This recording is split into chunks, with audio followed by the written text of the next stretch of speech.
رات کے پچھلے پہر الماری کے دھندلے شیشے سے چن کر آتی چاندنی میں جب میں نے اپنے وجود پر نظر ڈالی تو مجھے محسوس ہوا کہ میری جوانی کسی طوفان کی طرح مچل رہی تھی۔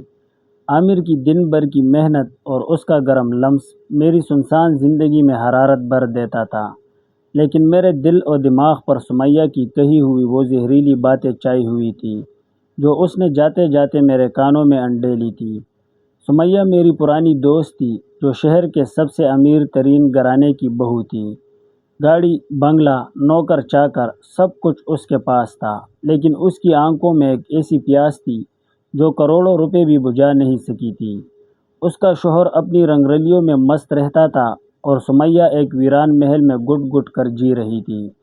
جب سمیہ نے ہمارے اس چھوٹے سے غریب خانے میں قدم رکھا تو اس نے میری شادابی اور چہرے کے نکھار کو دیکھ کر حسرت کی ایک ٹھنڈی آہ بھری۔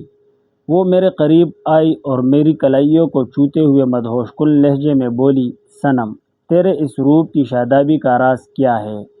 تو خشک روٹی کھا کر بھی گلاب کی طرح مہک رہی ہو اور میں کروڑوں کے محل میں بھی ہڈیوں کا ڈھانچہ بن چکی ہوں۔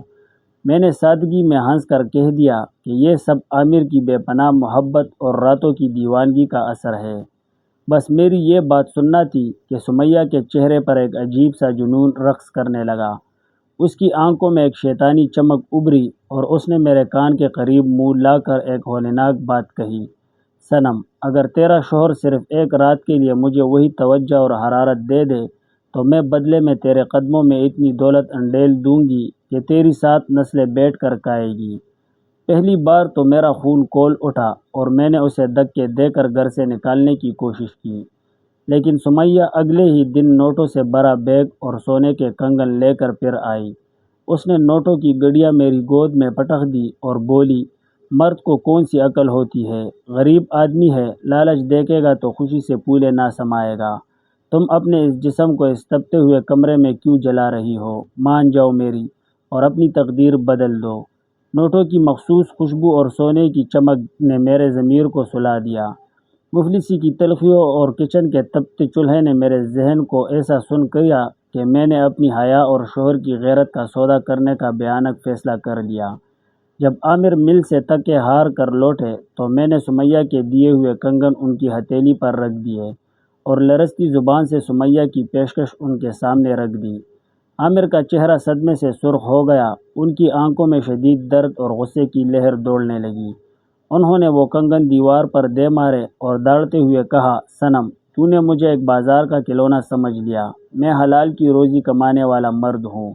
میں اپنی غیرت کا جنازہ نکال کر امیر نہیں بننا چاہتا، لیکن لالچ کا بھوت مجھ پر اس حد تک سوار ہو چکا تھا کہ میں نے رو رو کر اپنی غربت کے واسطے دے کر عامر کو مجبور کر دیا۔ وہ ٹوٹ گئے، ان کی آنکھوں سے 2 آنسو ٹپک کر فرش پر گرے اور انہوں نے سرد آہ بھرتے ہوئے کہا، اگر تم یہی چاہتی ہو تو کل رات اسے بلا لو۔ اگلی رات میں نے عامر کو نکال کر ان کا سب سے اچھا لباس پہنایا۔ ٹھیک 9 بجے سمیہ کی گاڑی آئی۔ اس کے ہاتھ میں ایک بڑا چمڑے کا بیگ تھا جس میں کروڑوں کا کیش اور پوش علاقے کے بنگلے کے کاغذات تھے۔ میں وہ بیگ لے کر جلدی سے اپنی ایک سہیلی کے گھر چلی گئی تاکہ وہ دونوں اکیلے رہ سکیں، لیکن جیسے جیسے رات کی تاریکی گہری ہوتی گئی وہ نوٹوں کا بیگ مجھے سانپ بن کر ڈسنے لگا۔ مجھے اپنے الماری کے سامنے کھڑے عامر کی وہ دردناک خاموشی یاد آنے لگی۔ میرے اندر حسد، غیرت اور پچھتاوے کی ایسی آگ بھڑکی کہ مجھے اپنا ہی جسم ایک قید خانہ لگنے لگا۔ مجھے احساس ہوا کہ چند کاغذ کے ٹکڑوں کی خاطر میں نے اپنے سچے شوہر کا مقدس لمس ایک دوسری عورت کے نام کر دیا ہے۔ رات کے 2 بجے میں دیوانی ہو کر اٹھی اور ننگے پاؤں اپنے گھر کی طرف بھاگی۔ میں جیسے ہی اپنے کمرے میں داخل ہوئی میرے ہاتھ سے وہ کروڑوں کا بیگ نیچے گر گیا اور نوٹ پورے فرش پر بکھر گئے۔ کمرے کے وسط میں عامر کا سفید کرتا پڑا تھا جو خون کے گہرے سرخ دھبوں سے لت پت تھا۔ بستر بکھرا ہوا تھا لیکن وہاں نہ عامر تھے اور نہ سمیہ۔ میں نے کانپتے ہاتھوں سے سرہانے رکھا ہوا خط اٹھایا جس پر عامر کی تفصیلی تحریر لکھی تھی، صنم، جب سمیہ دولت کے گھمنڈ میں مجھے چھونے آئی تو مجھے تیرے اس لالچی چہرے سے شدید نفرت محسوس ہوئی۔ میں نے اس عورت کو دھکا دے کر دور پھینک دیا۔ جب اس نے دیکھا کہ اس کی دولت میری غیرت نہیں خرید سکی تو اس نے پاگل پن میں شیشے کی بوتل میرے سر پر دے ماری، لیکن میں زخمی حالت میں بھی اپنی غیرت بچا کر اس گھر سے ہمیشہ کے لیے جا رہا ہوں۔ اب تو اس رقم سے اپنے خواب پورے کر لے، مگر یاد رکھنا کہ عامر کا سچا پیار اب تجھے کبھی نصیب نہیں ہوگا۔ میں وہ خط پڑھ کر فرش پر ڈیر ہو گئی اور عامر کے خون آلود کرتے کو سینے سے لگا کر دیوانہ وار روتی رہی۔ میں سب کچھ پا کر بھی دنیا کی سب سے غریب اور تنہا عورت بن چکی تھی۔ پورے 5 ماہ میں نے اس گلی کے چھوٹے سے کوارٹر میں لوگوں کے گھروں میں برتن مانجھ کر گزارے۔ میں نے وہ تمام رقم اور کاغذات سمیہ کو واپس پھینک دیے تھے اور دن رات صرف عامر کی معافی کی منتظر تھی۔ ایک شام پرانے لکڑی کے دروازے پر دھیمی سی دستک ہوئی۔ میں نے دروازہ کھولا تو سامنے عامر کھڑے تھے۔ میں بغیر کچھ سوچے ان کے قدموں میں گر گئی اور اپنے آنسوؤں سے ان کے پاؤں دھونے لگی۔ عامر کا دل پگھل گیا۔ انہوں نے مجھے اپنے مضبوط بازوؤں سے اٹھایا اور اپنے سینے سے لگا لیا۔ انہوں نے دھیمی آواز میں کہا، سائرہ، میں نے تمہیں اس آگ میں صرف اسی لیے چھوڑا تھا تاکہ تمہیں احساس ہو سکے کہ دنیا کی کوئی بھی دولت شوہر کی عزت اور سچی محبت کا نام البدل نہیں ہو سکتی۔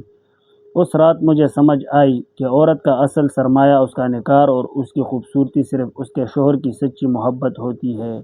دولت کا لالچ صرف ایک بھیانک دھوکہ ہے۔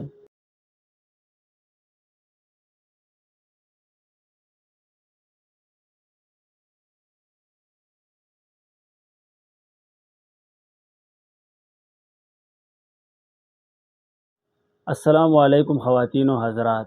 کسی کی دولت کو دیکھ کر اپنی عزت کا سودا مت کریں۔